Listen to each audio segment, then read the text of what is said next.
کچھ لوگ ایسے ہیں کہ جن کی دعا کو اللہ تعالیٰ ضرور قبول کرتے ہیں۔ ان میں سے پہلا شخص وہ ہے جو مظلوم ہو، اور مظلوم بھی ایسا کہ اپنے اوپر ظلم ہونے کے باوجود ظلم کرنے والے کے خلاف کوئی بات نہیں کرتا، تو اللہ تعالیٰ اس مظلوم کی دعا کو ضرور قبول کرتے ہیں۔ اور مظلوم کی دعا کو تو اللہ تعالیٰ آسمان سے بھی اوپر اٹھا لیتے ہیں، تو مظلوم کی دعا کو اللہ تعالیٰ قبول کرتے ہیں۔ فرمایا کہ دوسرا وہ شخص ہے جو بیمار ہو، ایسا بیمار آدمی کہ جب تک اس کو صحت نہیں مل جاتی، صحت میں واپس نہیں آ جاتا، اچھا نہیں ہو جاتا، اللہ تعالیٰ اس بیمار آدمی کی دعا کو بھی ضرور قبول کرتے ہیں۔ اس لیے کہا جاتا ہے کہ جب کبھی کسی بیمار کی عیادت کے لیے جاؤ، اس کی بیمار پرسی کے لیے جاؤ، تو اس بیمار آدمی سے کہو کہ میرے لیے دعا کرنا، کیونکہ بیمار آدمی کی دعا کو اللہ تعالیٰ قبول کرتے ہیں۔ اور تیسرا وہ شخص ہے جو حج کرنے والا ہو، جب وہ اپنے گھر سے نکلتا ہے حج کے لیے اور پھر واپس گھر میں آنے تک اللہ تعالیٰ اس کی دعا کو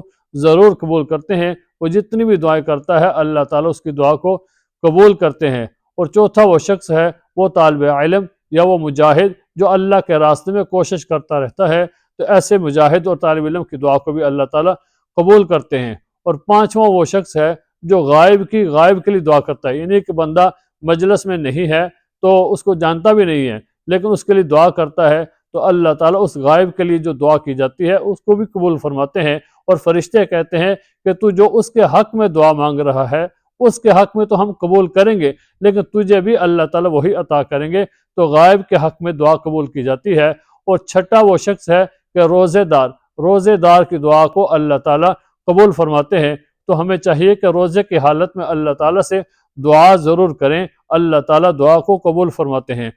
والدین کی دعا اولاد کے حق میں اللہ تعالیٰ قبول فرماتے ہیں، تو والدین کو چاہیے کہ اپنی اولاد کے لیے ہدایت کی دعا مانگیں، کیونکہ والدین کی دعا کو اللہ تعالیٰ قبول فرماتے ہیں۔ اسی طرح اولاد کی دعا کو بھی اللہ تعالیٰ والدین کے حق میں قبول فرماتے ہیں۔ اس لیے لکھا ہے کہ جب بندہ کوئی نیک اولاد جب دعا کرتی ہے، مغفرت کی دعا کرتی ہے، تو جنت کے اندر والدین کے درجات کو اللہ تعالیٰ بلند فرما دیتے ہیں۔ تو وہ پوچھتے ہیں کہ یہ ہمارا درجہ کس طرح بلند ہوا، تو ان کو بتایا جاتا ہے کہ آپ کی اولاد نے آپ کے لیے دعا کی ہے، اس دعا کے بدلے میں آپ کے درجات کو بلند کیا گیا ہے۔ تو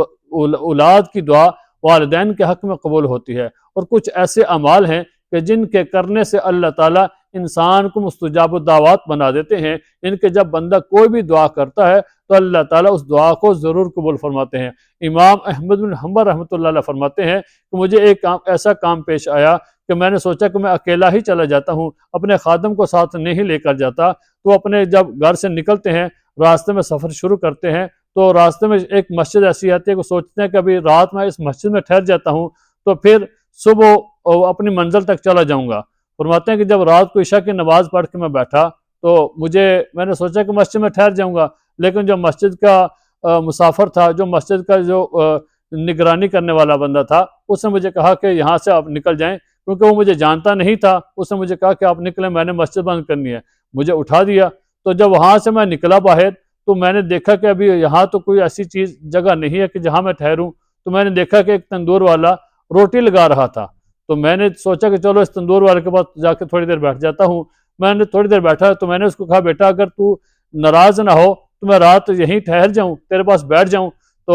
میں صبح چلا جاؤں گا۔ تو وہ کہنے لگا کہ میں نے تو اپنا کام کرنا ہے، آپ بیٹھ جائیں۔ فرماتے ہیں کہ میں نے اس کو دیکھا کہ وہ جب بھی کوئی روٹی لگاتا ہے، کوئی پیڑا بناتا ہے، تو وہ کہتا ہے استغفر اللہ استغفر اللہ استغفر اللہ، جب بھی کام کرنے لگتا ہے۔ تو میں نے پوچھا بیٹا یہ بڑا کوئی تم عجیب کام کر رہے ہو کہ ہر پیڑا بناتے ہو تو پھر بھی استغفر اللہ، روٹی لگاتے ہو تو پھر بھی استغفر اللہ، روٹی نکالتے ہو تو پھر بھی استغفر اللہ، تو یہ کیا معاملہ ہے؟ اس تندور والے نے کہا کہ مجھے اس استغفار کی برکت سے اللہ تعالیٰ میری ہر دعا کو قبول و منظور فرماتے ہیں، لیکن ایک میری دعا ایسی ہے کہ جو ابھی تک قبول نہیں ہوئی، مجھے یقین ہے کہ میری اللہ تعالیٰ وہ دعا بھی قبول فرمائیں گے۔ امام احمد بن حنبل رحمۃ اللہ علیہ فرماتے ہیں میں نے پوچھا کہ وہ کون سی دعا ہے؟ فرماتے ہیں کہ میں نے سنا ہے کہ ہمارے اس ایک علاقے کے اندر امام احمد بن حنبل رحمۃ اللہ علیہ رہتے ہیں، تو میں دعا کرتا ہوں کہ اللہ میری ان سے ملاقات کرا دے، لیکن آج تک میری ان سے ملاقات نہیں ہوئی،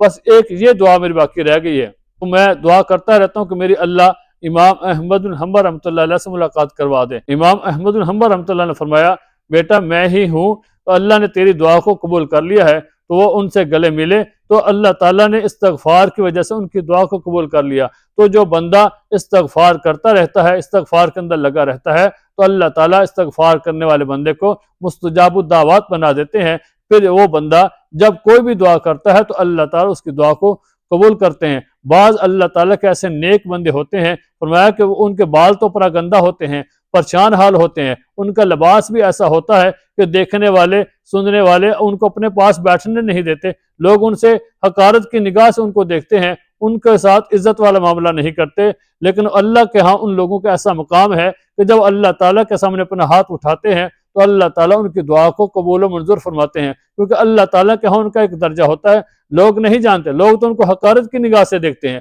لیکن اللہ کے وہ نیک بندے ہوتے ہیں، اللہ ان کی دعا کو ضرور قبول کرتے ہیں۔ تو ہمیں چاہیے کہ اللہ تعالیٰ سے دعا ضرور مانگا کریں، ہمیں کبھی بھی اللہ تعالیٰ سے مایوس نہیں ہونا۔ اللہ تعالیٰ فرماتے ہیں میں تو ہر بندے کی دعا کو قبول کرتا ہوں، یہاں تک کہ جب تک بندہ یہ نہ کہہ دے کہ اللہ میری دعا کو قبول نہیں کرتے، اللہ ہر بندے کی دعا کو قبول کرتے ہیں۔ تو ہمیں اللہ تعالیٰ سے زیادہ دعا مانگنی چاہیے۔ اللہ تعالیٰ ہمیں عمل کرنے کی توفیق عطا فرمائے۔